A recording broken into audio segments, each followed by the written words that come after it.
வணக்கம் நண்பர்களே, சாலை நிர்வாகத்துறையிலேருந்து வந்திருக்கிற வேலைவாய்ப்பை பற்றி தான் நாம் இன்றைக்கி இந்த வீடியோவில் பார்க்க போகிறோம். அண்ட் இதுதான் நீங்கள் ஃபர்ஸ்ட் டைம் நம்ம சேனலுக்கு வரீங்கன்னா மறக்காமல் சப்ஸ்கிரைப் பண்ணிவிடுங்க அண்ட் பக்கத்தில் இருக்கிற பெல் ஐக்கனையும் கிளிக் பண்ணிக்கோங்க. ஸோ இது ஒரு நிரந்தர அரசு வேலை அண்ட் இந்த வேலைக்கு 19,900 ரூபாயிலிருந்து 92,300 ரூபாய் வரைக்கும் சம்பளம் கொடுக்குறாங்க.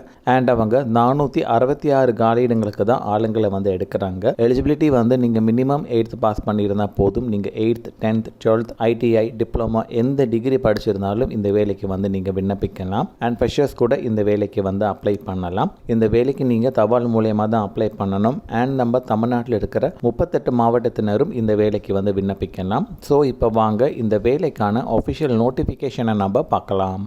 ஸோ அஃபிஷியல் நோட்டிஃபிகேஷன் எங்கேருந்து வந்திருக்குன்னா government of India, ministry of defence, border road wing, border road organisation. And இது ஒரு மத்திய அரசு வேலை. அண்ட் அவங்க எந்த போஸ்ட்டுக்கெல்லாம் ஆளுங்களை எடுக்கிறாங்கன்னா ஃபஸ்ட்டு டாட்ஸ்மேன். இந்த போஸ்ட்டுக்கு அவங்க 16 காலியிடங்கள் கொடுத்துருக்காங்க. அண்ட் அடுத்து சூப்பர்வைசர் அட்மினிஸ்ட்ரேஷன். இந்த போஸ்ட்டுக்கு 2 காலியிடங்கள் கொடுத்துருக்காங்க. அண்ட் அடுத்து டர்னர். இந்த போஸ்ட்டுக்கு 10 காலியிடங்கள் கொடுத்துருக்காங்க. அண்ட் அடுத்து மிஷினிஸ்ட். இந்த போஸ்ட்டுக்கு 1 காலியிடங்கள் கொடுத்துருக்காங்க. அண்ட் அடுத்து டிரைவர் மெக்கானிக்கல் டிரான்ஸ்போர்ட்.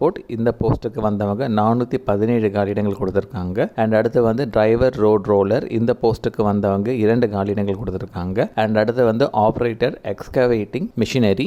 இந்த போஸ்ட்டுக்கு 18 காலியிடங்கள் கொடுத்துருக்காங்க. ஸோ ஆக மொத்தம் அவங்க 466 காலியிடங்களுக்கு தான் ஆளுங்களை எடுக்கிறாங்க. இந்த வேலைக்கு அப்ளை பண்ணுறதுக்கான லாஸ்ட் டேட் டிசம்பர் 30, 2024 அவங்க கொடுத்துருக்காங்க. அண்ட் அசாம், மேகாலயா, அருணாச்சல் பிரதேஷ், மிசோரம், மணிப்பூர், நாகாலாந்து, திரிபுரா, சிக்கிம், ஜம்மு அண்ட் காஷ்மீர் இங்கே இருக்கிற கேண்டிடேட்ஸ்க்கு ஜனவரி 14 வரைக்கும் லாஸ்ட் டேட் கொடுத்துருக்காங்க. இந்த வேலைக்கு ஏஜ் லிமிட் அவங்க என்ன கொடுத்துருக்காங்கன்னா டர்னர் தவிர பாக்கி எல்லா போஸ்ட்டுக்கும் 18 வயசுலேருந்து 27 வயசு வரைக்கும் அவங்க ஏஜ் லிமிட் கொடுத்துருக்காங்க.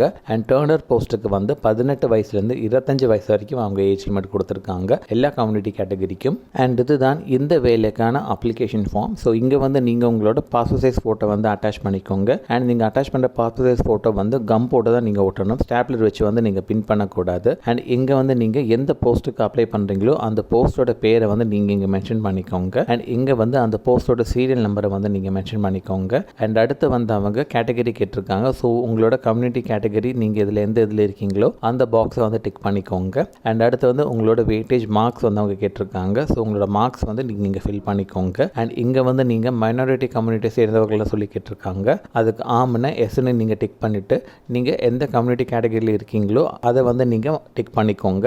அப்படி இல்லைன்னா நோ நீங்கள் டிக் பண்ணிக்கோங்க. அண்ட் அடுத்து நீங்கள் எக்கனாமிக்கலி வீக்கர் செக்ஷன் கேட்டகரி சேர்ந்தவங்களான்னு சொல்லி கேட்டிருக்காங்க. அதுக்கு நீங்கள் எஸ் அல்லது நோ நீங்கள் டிக் பண்ணிக்கோங்க. அண்ட் கீழே அவங்க உங்களோட பேரை கேட்டிருக்காங்க. அண்ட் உங்களோட பேரை நீங்கள் உங்களோட 10th சர்டிஃபிகேட்டில், அதாவது உங்களோட 10th மார்க் லிஸ்ட்டில் இருக்கிற மாதிரி தான் நீங்கள் இங்கே எழுதணும். அண்ட் உங்களோட பேரை நீங்கள் கேபிட்டல் லெட்டரில் தான் நீங்கள் எழுதணும். அண்ட் அடுத்து உங்களோட தந்தையோட பேர் கேட்டிருக்காங்க. உங்களோட தந்தையோட பேரும் நீங்கள் கேபிட்டல் லெட்டரில் தான் எழுதணும். அண்ட் இங்கே அவங்க டேட் ஆஃப் பர்த் கேட்டிருக்காங்க. உங்களோட 10th மார்க் லிஸ்ட்டில் இருக்கிற மாதிரி டேட், மந்த், இயரை நீங்கள் இங்கே மென்ஷன் பண்ணிக்கோங்க. அண்ட் அடுத்து உங்களோட பெர்மனன்ட் ஹோம் அட்ரஸ் கேட்டிருக்காங்க. பின் நம்பரோட அதை நீங்கள் இங்கே ஃபில் பண்ணிக்கோங்க. அண்ட் அதே மாதிரி அடுத்து அவங்க உங்களோட ப்ரெசன்ட் அட்ரஸ் கேட்டிருக்காங்க. அதாவது நீங்கள் இப்போ எந்த அட்ரஸில் இருக்கீங்களோ அந்த அட்ரஸை இந்த பாக்ஸில் நீங்கள் ஃபில் பண்ணிக்கோங்க. பின் நம்பரோட இந்த வேலைக்கு அப்ளிகேஷன் ஃபீஸ் இருக்குது. அதை பற்றி நாம் கீழே பார்ப்போம். ஸோ அதோட இன்ஃபர்மேஷன் நீங்கள் இங்கே ஃபில் பண்ணிக்கோங்க. அண்ட் கீழே அவங்க சில கொஸ்டின்ஸ் எல்லாமே கேட்டிருக்காங்க. அதாவது நீங்கள் எக்ஸ் சர்வீஸ்மேனோட சன்னா அதை பற்றின இன்ஃபர்மேஷன் எல்லாமே. ஸோ அது எல்லாமே படித்து பார்த்துட்டு அதுக்கேற்ற மாதிரி எஸ் அல்லது நோ நீங்கள் கொடுத்துக்கோங்க. அண்ட் அடுத்து அவங்க உங்களோட எஜுகேஷன் குவாலிஃபிகேஷன் பற்றின இன்ஃபர்மேஷன் எல்லாமே கேட்டிருக்காங்க. ஸோ அதை நீங்கள்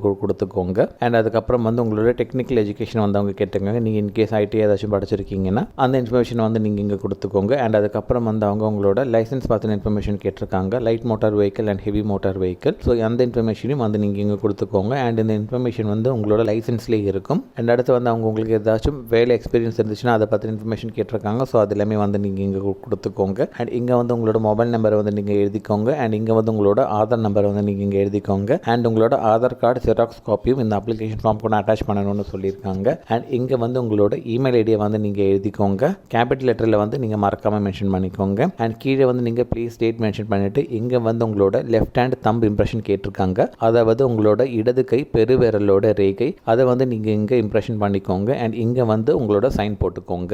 இந்த வேலைக்கு வந்தவங்க ஏஜ் ரிலாக்ஸேஷனும் கொடுத்துருக்காங்க. அன்ரிசர்வ்ட் எக்கனாமிக்கலி வீக்கர் செக்ஷனுக்கு வந்து ஏஜ் ரிலாக்ஸேஷன் எதுவுமே இல்லை. அண்ட் அதே மாதிரி எஸ்சி எஸ்டி கம்யூனிட்டிக்கு வந்தவங்க 5 வருஷம் ஏஜ் ரிலாக்ஸேஷன் கொடுத்துருக்காங்க. அண்ட் ஓபிசிக்கு வந்து 3 வருஷம் ஏஜ் ரிலாக்ஸேஷன் கொடுத்துருக்காங்க. அண்ட் ஆல்ரெடி சென்ட்ரல் கவர்மெண்ட் எம்ப்ளாயீஸில் இருக்கிற எஸ்சி எஸ்டிக்கு வந்தவங்க 45 வயசு வரைக்கும் ஏஜ் ரிலாக்ஸேஷன் கொடுத்துருக்காங்க. அண்ட் அதில் ஓபிசி கேட்டகரிக்கு வந்து 43 வயசு வரைக்கும் கொடுத்துருக்காங்க. அண்ட் அன்ரிசர்வ்டுக்கு வந்து 40 வயசு வரைக்கும் இவங்க ஏஜ் ரிலாக்ஸேஷன் கொடுத்துருக்காங்க.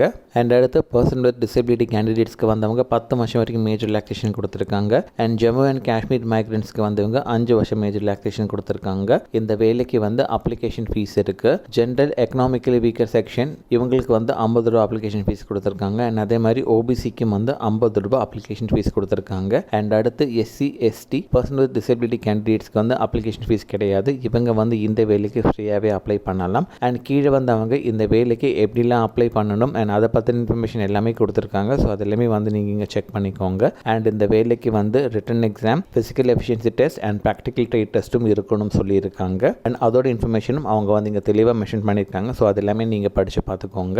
இந்த வேலைக்கான official notification and application link வந்து நான் டிஸ்கிரிப்ஷன் அண்ட் ஃபர்ஸ்ட் கமெண்ட்டில் கொடுத்துருக்கேன். ஸோ மறக்காமல் செக் பண்ணி பாருங்கள். இந்த வேலையை பற்றி ஏதாச்சும் டவுட் இருந்ததுன்னா கமெண்ட்டில் கேளுங்க. அடுத்த வீடியோவில் நான் உங்களை மறுபடியும் சந்திக்கிறேன். All the best.